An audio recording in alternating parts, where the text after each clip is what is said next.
ವಿಶ್ವವಿಖ್ಯಾತ ಮೈಸೂರು ದಸರಾ ಇವತ್ತಿನಿಂದ ಪ್ರಾರಂಭವಾಗಿದೆ. ಒಂದು ಕಡೆ ಇಡೀ ಮೈಸೂರೇ ಮಧುವಣಗಿತ್ತಿಯಂತೆ ಕಂಗೊಳಿಸ್ತಾ ಇರುವಂತಹ ಬೆನ್ನಲ್ಲೇ ಇನ್ನೊಂದು ಕಡೆ ಒಂದಿಷ್ಟು ರಾಜಕೀಯ ಜಟಾಪಟಿ ನಡೀತಾ ಇದೆ.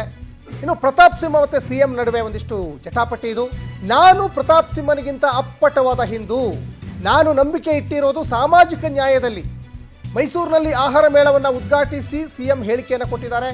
ಸಿದ್ದರಾಮಯ್ಯ ಹಿಂದೂ ವಿರೋಧಿ ಅಂತ ಹೇಳ್ತಾರೆ, ಆದರೆ ನಾನು ಅಪ್ಪಟ ಹಿಂದೂ ಅಂತ ಸಿದ್ದರಾಮಯ್ಯವರು ಹೇಳ್ತಾ ಇದ್ದಾರೆ. 2 ಸಾರಿ MP ಆದವರಿಗೆ ನಾಚಿಕೆ ಆಗಬೇಕು.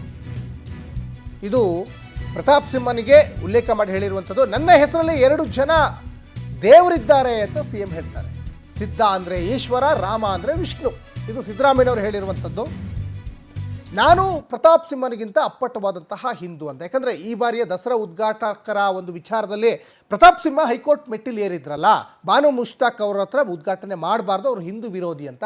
ಹಾಗಾಗಿ ಆ ವಿಚಾರವನ್ನು ಈಗ ಮೆಲುಕು ಹಾಕಿದ್ರು ಸಿದ್ದರಾಮಯ್ಯವರು. ಹಿಂದುತ್ವ, ನಾನೇನು ಹಿಂದೂ ಅಲ್ವಾ? ನೀವೆಲ್ಲ ಹಿಂದೂ ಅಲ್ವಾ? ಸಿದ್ದರಾಮಯ್ಯ ಹಿಂದೂ ವಿರೋಧಿ. ನನ್ನ ಹೆಸರಿನಲ್ಲಿ 2 ದೇವರುಗಳಿದ್ದಾವೆ. ಸಿದ್ಧ ಅಂದ್ರೆ ಈಶ್ವರ, ರಾಮ ಅಂದ್ರೆ ವಿಷ್ಣು. 2 ಹೆಸರು, 2 ದೇವರುಗಳಿರೋದು. ಮುನಿಯಪ್ಪನವ್ರೆ, ನಾನು ಹಿಂದೂ ಅಲ್ವಾ? ಪ್ರತಾಪ್ ಸಿಂಹನಿಗಿಂತ ಉತ್ತಮವಾದಂತ ಹಿಂದೂ ನಾನು. ಅದರಿಂದ ಸಿದ್ದರಾಮಯ್ಯ ಹೆಂಗೆ ಹಿಂದೂ ವಿರೋಧಿ ಆಗ್ತದೆ? ಹಿಂದುತ್ವ ನಾಡ ಹಬ್ಬ ಅಂದ್ರೆ ಒಂದು ಧರ್ಮದ ಆಧಾರದ ಮೇಲೆ ಮಾಡ್ತಕ್ಕಂಥ ಹಬ್ಬನ ಹೇಳಿ ನೀವೇ ಅಲ್ಲ. ಮತ್ತೆ ಇದನ್ನ ವಿರೋಧ ಮಾಡೋರು ಅವರು ಬುದ್ಧಿವಂತರು, ದಡ್ಡರು. ದಡ್ಡರಲ್ಲ, ಬರೀ ದಡ್ಡರಲ್ಲ, ಮೂರ್ಖರು. ಅದಕ್ಕೆ ಹೈಕೋರ್ಟ್ ಹೋದ್ರು, ಸುಪ್ರೀಂ ಕೋರ್ಟ್ ಹೋದ್ರು. ಅವ್ರು ಏನ್ ಹೇಳಿದ್ರು ಗೊತ್ತಾಗೋದು, ಸುಪ್ರೀಂ ಕೋರ್ಟ್ ನಲ್ಲಿ ಕಾನ್ಸ್ಟಿಟ್ಯೂಷನ್ ಪೀಠಿಗೆ ಹೋದ್ರಯ್ಯ ಸರಿಯಾಗಿ ಅಂತ ಹೇಳಿದ್ದಾರೆ. ಇನ್ನು ಮೈಸೂರು ದಸರೆಗೆ ಮತ್ತಷ್ಟು ಮೆರುಗು ತಂದಿರುವಂಥದ್ದು ಫ್ಲವರ್ ಶೋ. ಮೈಸೂರಿನ ಕುಪ್ಪಣ್ಣ ಪಾರ್ಕ್ನಲ್ಲಿ ದಸರಾ ಫ್ಲವರ್ ಶೋ ನೋಡುಗರ ಕಣ್ಮನ ಸೆಳೀತಾ ಇದೆ. ಮೈಸೂರು ದಸರಕ್ಕೆ ಮೈಸೂರಿನ ಕುಪ್ಪಣ್ಣ ಪಾರ್ಕ್ನಲ್ಲಿ ದಸರಾ ಫ್ಲವರ್ ಶೋ ಏನಿದೆಯಲ್ಲ, ನೋಡುಗರ ಕಣ್ಮನ ಸೆಳೀತಾ ಇದೆ. ಫಲಪುಷ್ಪ ಪ್ರದರ್ಶನ ಎಷ್ಟು ನೋಡಿದ್ರು ಕೂಡ ಮತ್ತೆ ನೋಡಬೇಕು ಅನ್ಸುತ್ತೆ.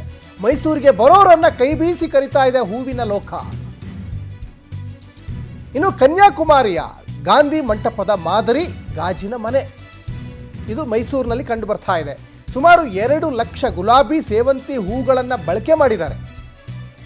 ವೆರೈಟಿ ಹೂಗಳ ಅಲಂಕಾರ, ಅದನ್ನು ನೋಡೋಕೆ ಒಂಥರ ಚಂದ.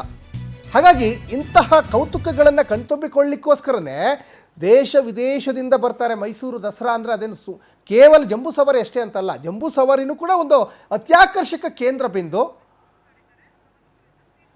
ಅದ್ರ ಜೊತೆಗೆ ಫ್ಲವರ್ ಶೋ ಕೂಡ ಒಂದು ದೊಡ್ಡ ಕಣ್ಮನ ಸೆಳೀತಾ ಇದೆ. ಈ ಬಗ್ಗೆ ಹೆಚ್ಚಿನ ಡೀಟೇಲ್ಸನ್ನು, ಒಂದು ಪ್ರತ್ಯಕ್ಷ ವರದಿಯನ್ನು ವಾಕ್ ಥ್ರೂ ಮಾಡಿದ್ದಾರೆ ನಮ್ಮ ಮೈಸೂರು ಪ್ರತಿನಿಧಿ ಪ್ರೇಮ್ ಕುಮಾರ್. ವಿಖ್ಯಾತ ನಾಡ ಹಬ್ಬ ದಸರಾ ಮಹೋತ್ಸವ ಇಂದು ಮುಂಜಾನೆ ಉದ್ಘಾಟನೆಗೊಂಡಿರುವಂತದ್ದು. 10 ಅಂದ್ರೆ ನವರಾತ್ರಿ ಉತ್ಸವ ಆರಂಭವಾಗಿರುವಂತದ್ದು. ನವರಾತ್ರಿ ಉತ್ಸವದಲ್ಲಿ 10 ಹಲವು ಕಾರ್ಯಕ್ರಮಗಳು ಪ್ರವಾಸಿಗರನ್ನ ಸೆಳೆಯುವಂತ ನಿಟ್ಟಿನಲ್ಲಿ ಆರಂಭವಾಗಿರುವಂತದ್ದು. ಅದರಲ್ಲಿ ಪ್ರಮುಖ ಆಕರ್ಷಣೆಯ ಕೇಂದ್ರ ಬಿಂದು ನಗರದ ಕುಪ್ಪಣ್ಣ ಪಾರ್ಕ್ ನಲ್ಲಿ ಆರಂಭವಾಗಿರುವಂತಹ ಫ್ಲವರ್ ಶೋ ಅತ್ಯಂತ ಆಕರ್ಷಣೀಯ ಕೇಂದ್ರ ಬಿಂದು ಅಂತ ಹೇಳ್ಬೋದು. ಇದು ಪ್ರವಾಸಿಗರನ್ನ ಮತ್ತೆ ಹೂಪ್ರಿಯರನ್ನ ಕೂಡ ಆಕರ್ಷಣೆ ಮಾಡುವಂತ ನಿಟ್ಟಿನಲ್ಲಿ ಕೂಡ ಈಗಾಗಲೇ ರೆಡಿ ಮಾಡಿರುವಂತದ್ದು. ಈ ಬಾರಿ ಪ್ರಮುಖವಾಗಿ ಗಾಜಿನ ಮನೆಯಲ್ಲಿ ಗಾಂಧಿ ಮಂಟಪವನ್ನ ಮಾಡಿರುವಂತದ್ದು. ಈಗ ನಾವು ನೋಡಬಹುದು, ಇದು ಗಾಂಧಿ ಮಂಟಪ ಇದಾಗಿರುವಂತದ್ದು. ಫ್ಲವರ್ ಶೋ ಅಂದ್ರೆ ದಸರಾ ಮಹೋತ್ಸವದ ಆಕರ್ಷಣೀಯ ಕೇಂದ್ರ ಬಿಂದು ಫ್ಲವರ್ ಶೋ ಇದಾಗಿರುವಂತದ್ದು.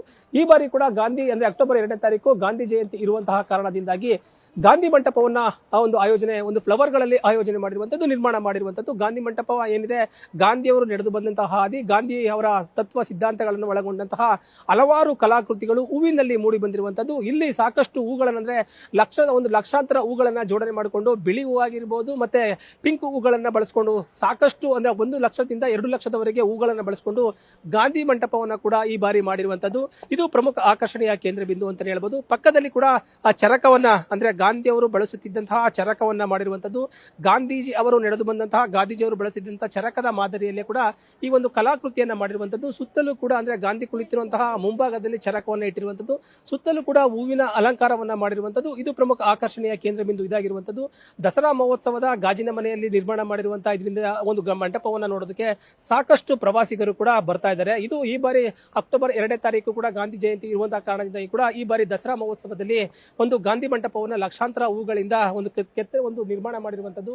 ಅಲ್ಲದೆ ಪ್ರಮುಖವಾಗಿ ಇಲ್ಲಿ ಪ್ರವಾಸಿಗರನ್ನ ಮತ್ತೆ ಹೂ ಪ್ರಿಯರನ್ನ ಸೆಳೆಯುವಂತಹ ನಿಟ್ಟಿನಲ್ಲಿ ದಸರಾ ಮಹೋತ್ಸವದಲ್ಲಿ ಮಕ್ಕಳು, ವಯಸ್ಕರು ಮತ್ತೆ ಮಹಿಳೆಯರು ಕೂಡ ಪಾಲ್ಗೊಳ್ಳುವ ಕಾರಣದಿಂದ ಕೂಡ ಈ ಬಾರಿ ದಸರಾ ಅಲಂಕಾರಿಕ ವಸ್ತುಗಳ ರೀತಿಯಲ್ಲಿ ಕೂಡ ಎಲ್ಲಾ ರೀತಿಯಲ್ಲೂ ಕೂಡ ಜೋಡಣೆ ಮಾಡಿರುವಂತಹ ರೀತಿಗಳು ಕಂಡು ಬರ್ತದೆ. ಅದಲ್ಲದೆ ಪ್ರಮುಖವಾಗಿ ಹೊರಭಾಗದಲ್ಲಿ ಅಂದ್ರೆ ಗಾಂಧಿ ಮಂಟಪ ಅಂದ್ರೆ ಇದು ಗಾಜಿನ ಮನೆ ಏನಿದೆ, ಗಾಜಿನ ಮನೆಯಲ್ಲಿ ಕೂಡ ಗಾಂಧಿ ಮಂಟಪವನ್ನು ನಿರ್ಮಾಣ ಮಾಡಿದ್ರೆ ಹೊರಭಾಗದಲ್ಲಿ ಅತ್ಯಂತ ಆಕರ್ಷಣೆಯ ಕೇಂದ್ರ ಬಿಂದು ಪ್ರವಾಸೋದ್ಯಮದಲ್ಲಿ ಕೂಡ ಹಲವಾರು ರೀತಿಯ ಅಂದ್ರೆ ಸುಮಾರು 30 ರಿಂದ 35 ಜಾತಿಯ ಹೂಗಳನ್ನು ಕೂಡ ತಂದು ಇಲ್ಲಿ ಇಟ್ಟಿರುವಂತದ್ದು. ಮತ್ತೆ ಅದಲ್ಲದೆ ಕೂಡ ಹೊರಗಿನ ಅಂದ್ರೆ ಹೊರ ರಾಜ್ಯಗಳಿಂದಲೂ ಕೂಡ ಹೂಗಳನ್ನ ತಂದು ಹಲವಾರು ರೀತಿಯ ಕಲಾಕೃತಿಗಳನ್ನ ಮಾಡಿರುವಂತದ್ದು. ಸಾಕಷ್ಟು ಪ್ರವಾಸಿಗರು ದಸರಾವನ್ನ ನೋಡೋದಕ್ಕೆ ಬಂದಂತ ಸಂದರ್ಭದಲ್ಲಿ ಈ ಫ್ಲವರ್ ಗಳನ್ನ ನೋಡಿ, ಹೂಗಳನ್ನ ನೋಡಿ, ಕಲರ್ ಆಕೃತಿಗಳನ್ನ ನೋಡಿ ಇಲ್ಲಿ ಎಂಜಾಯ್ ಮಾಡ್ತಿದ್ದಾರೆ. ಅದೇ ರೀತಿಯಾಗಿ ಕೂಡ ಇಲ್ಲಿ ಗಾಜಿನ ಮಂಟಪದ ಮುಂಭಾಗದಲ್ಲಿ ಕೂಡ ಆರ್ಮಿಯಲ್ಲಿ ಬಳಸುವಂತಹ ಯುದ್ಧ ಟ್ಯಾಂಕರ್ ಅನ್ನ ಹೂಗಳಿಂದ ಹಲವಾರು ಹೂಗಳಿಂದ ಇಲ್ಲಿ ಯಥಾವತ್ತಾಗಿ ನಿರ್ಮಾಣ ಮಾಡಿರುವಂತದ್ದು. ಇದು ಟ್ಯಾಂಕರ್ ಅನ್ನ ಹೋಲುವಂತಹ ರೀತಿಯಲ್ಲಿ ಕೂಡ ಇಲ್ಲಿ ಫ್ಲವರ್ ಗಳಿಂದ ನಿರ್ಮಾಣ ಮಾಡಿರುವಂತದ್ದು ಪ್ರಮುಖ ಆಕರ್ಷಣೆಯ ಕೇಂದ್ರ ಬಿಂದು ಅಂತಾನೆ ಹೇಳ್ಬೋದು. ಅದಲ್ಲದೆ ಪ್ರಮುಖವಾಗಿ ಇಲ್ಲಿ ಹಲವಾರು ಕೂಡ ಸಾಕಷ್ಟು ಪ್ರವಾಸಿಗರು ಬಂದಂತ ಪ್ರವಾಸಿಗರಿಗೆ ಕೂಡ ಒಂದು ಮನೋರಂಜನೆ ನೀಡುವಂತ ನಿಟ್ಟಿನಲ್ಲಿ ಮತ್ತೆ ಕಲಾಕೃತಿಗಳನ್ನ ನೋಡಿ ಖುಷಿ ಪಡುವಂತ ನಿಟ್ಟಿನಲ್ಲಿ ಕೂಡ ಇಲ್ಲಿ ಬಸವಣ್ಣನ ಕಲಾಕೃತಿಯನ್ನು ಕೂಡ ಮಾಡಬಹುದು. ಬಸವಣ್ಣ ಕೂಡ ಒಂದು ಕೆಂಪು ಗುಲಾಬಿ ಹೂ ಮತ್ತೆ ಹಳದಿ ಗುಲಾಬಿ ಹೂಗಳಿಂದ ಕೂಡ ಬಸವಣ್ಣನ ಕೂಡ ಯಥಾವತ್ತಾಗಿ ಕೆತ್ತನೆ ಮಾಡಿರುವಂತದ್ದು.